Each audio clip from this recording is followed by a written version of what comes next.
का सारा धन भी वापस कर दो, लौटा दो। यदि तुमने ऐसा नहीं किया तो मैं तुम्हारा सारा वैभव नष्ट कर दूंगा। इतना कहकर श्री सत्यनारायण भगवान अंतर ध्यान हो गए। प्रातः होते ही राजा चंद्र के मंत्रियों और राजा ज्योतिषी को रात के स्वप्न की बात बताई और सबने व्यापारी और उसके दामाद को छोड़ देने के लिए कहा। राजा चंद्रकेत ने तुरंत उस व्यापारी और दामाद को छोड़ दिया, उनका सारा धन भी वापस कर दिया। इस प्रकार श्री सत्यनारायण भगवान की अनुकंपा से व्यापारी और उसका दामाद दोनों खुशी खुशी अपने नगर की ओर चल दिए। तृतीय अध्याय समाप्त हुआ। वृंदावन बिहारी लाल की जय।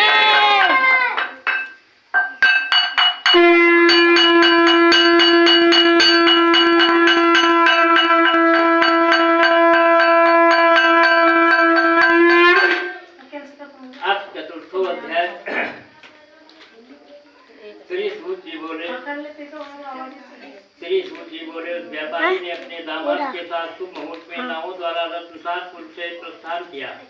लंबी यात्रा करने के बाद व्यापारी ने एक नगर के किनारे नाव को रुकवा कर भोजन किया और फिर दोनों विश्राम करने लगे।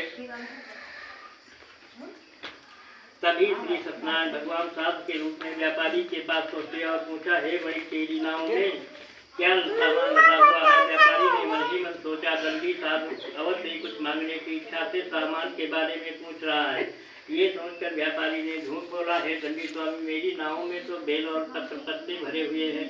व्यापारी के झूठे वचन सुनकर सत्यनारायण भगवान ने क्रोधित होते हुए कहा, हे बस जो तुमने कहा है वही सत्य होगा। इतना कहकर दंडी रूपधारी साधु सत्यनारायण भगवान को दूर जाकर अंतर्ध्यान हो गए। उधर व्यापारी दंडी साधु को वहां से खाली हाथ लौटाकर बहुत प्रसन्न हुआ, लेकिन जब व्यापारी ने अपनी नाव में बेल और पत्र भरे हुए देखे तो वह जोर जोर से विलाप करने लगा और मन ही मन अपने झूठ बोलने का चाची हमको भी दो। रोते रोते व्यापारी मूर्छित हो गया। कुछ देर बाद जब उसकी मूर्छा नष्ट हुई तो वह फिर विलाप करने लगा।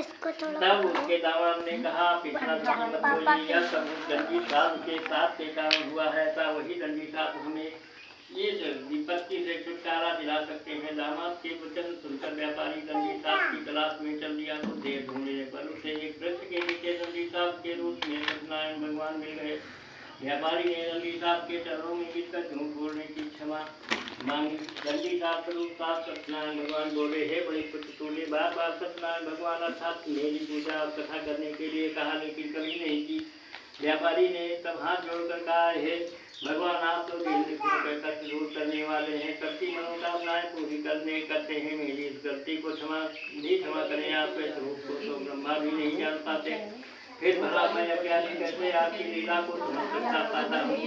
अब मैं जीवन में कभी झूठ नहीं बोलूंगा, सदैव श्री सत्यनारायण भगवान का व्रत का पूजन करूंगा। आप मुझ पर अनुकंपा करें। व्यापारी की क्षमा याचना सुनकर दंडी साधु ने उसे क्षमा कर दिया। उसी समय व्यापारी की नाव में भरे हुए बेल और पत्र धन में परिवर्तित हो गए। व्यापारी ने अपने सेवकों के साथ अगले दिन श्री सत्यनारायण भगवान का व्रत करके उनकी पूजा की और सबको प्रसाद वितरित करके स्वयं भी प्रसाद ग्रहण किया। उसके बाद व्यापारी ने अपने नगर की ओर प्रस्थान किया।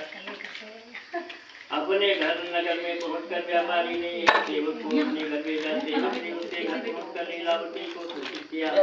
उस समय लीलावती और कलावती दोनों श्री सत्यनारायण भगवान की पूजा कर रही थी। पति और दामाद के लौट आने का समाचार सुनकर लीलावती ने पूजा पूरी करके प्रसाद ग्रहण करने के बाद कलावती से कहा, बेटी, मैं नदी के किनारे जा रही हूँ, तुम घर का काम पूरा करके आ जाना।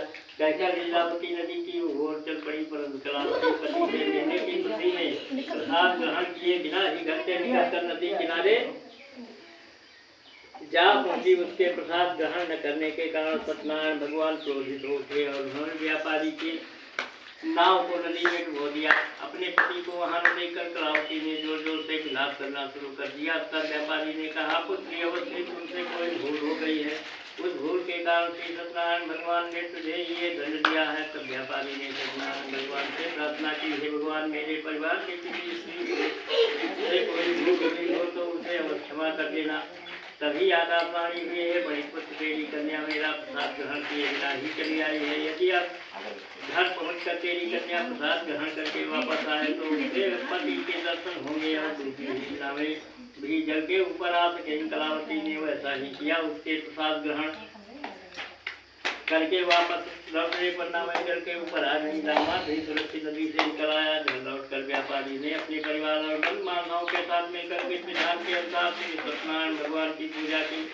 उसकी सभी मंगल कामनाएं पूरी हुई। वो आनंद पूर्वक जीवन यापन करता हुआ अंत में विश्व लोक को चला गया। चतुर्थ अध्याय समाप्त। वृंदावन बिहारी लाल की जय।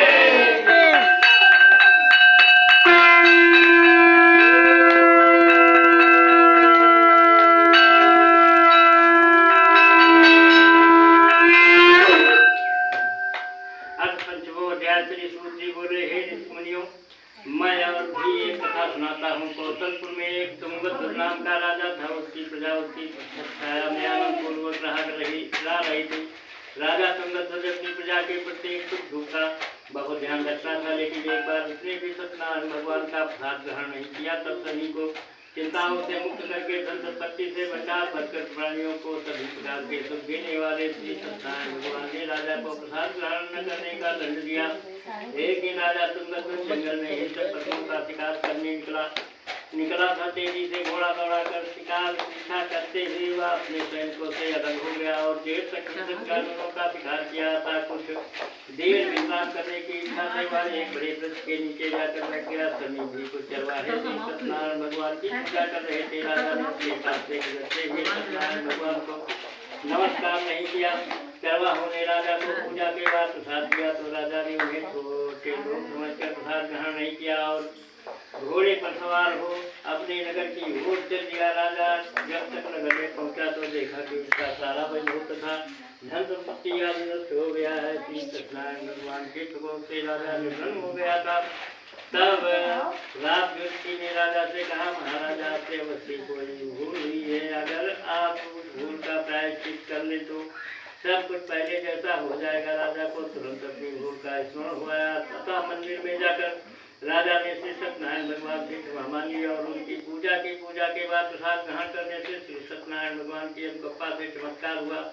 राजा का खोया हुआ वैभव पुनः लौटाया। श्री सत्यनारायण भगवान की अनुकंपा से जीवन के सभी सुखों का भोग करते हुए अंत में राजा तुंगभद्र बैठकर वैकुंठ धाम को चला गया और मोक्ष को प्राप्त हुआ। श्री सत्यनारायण भगवान के व्रत पूजन को जो भी मनुष्य करता है उसके सभी दुख चिंताएं कष्ट दूर हो जाते हैं। उसके घर में संतान के भंडार भरे रहते हैं। संतानों को संतान की प्राप्ति होती है और सभी मनोकामनाओं को प्राप्त कर अंत में मोक्ष को प्राप्त कर सीधे वैकुंठ धाम को जाता है। श्री सूर्य ने कुछ पल रुक कर कहा, हे श्रेष्ठ मुनियों, श्री सत्यनारायण भगवान के व्रत को पूर्व जन्म में जिन लोगों ने किया है उन्हें दूसरे जन्म में भी सभी तरह के सुख प्राप्त हुए।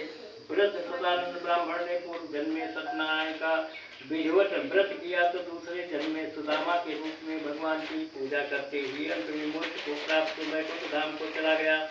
उल्कामुख नाम का राजा अपने जन्म में राजा दशरथ के रूप में मोक्ष को प्राप्त होकर के वैकुंठ खो गया और उस व्यापारी ने राजा मौलध्वज के रूप में जन्म लिया और अपने पुत्र को आदेश से जीतकर भगवान की अनुकंपा से वैकुंठ को प्राप्त किया। राजा तुंगभद्र अगले जन्म में मनु के रूप में जन्म लेकर भगवान का पूजा पाठ करते हुए लोकप्रिय होकर सत्कर्म करते हुए मोक्ष को प्राप्त कर वैकुंठ धाम को चले गए।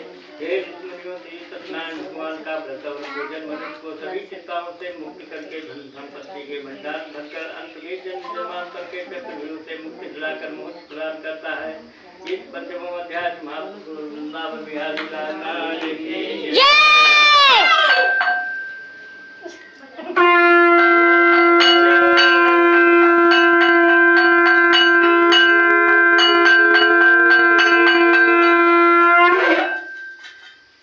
यू कपूर ले जो बाती चम्मच में यहाँ आरती कई दिन जाए आरती बाद थे जो हवन करा दी जाए। हवन हो जाए के बाद प्रसाद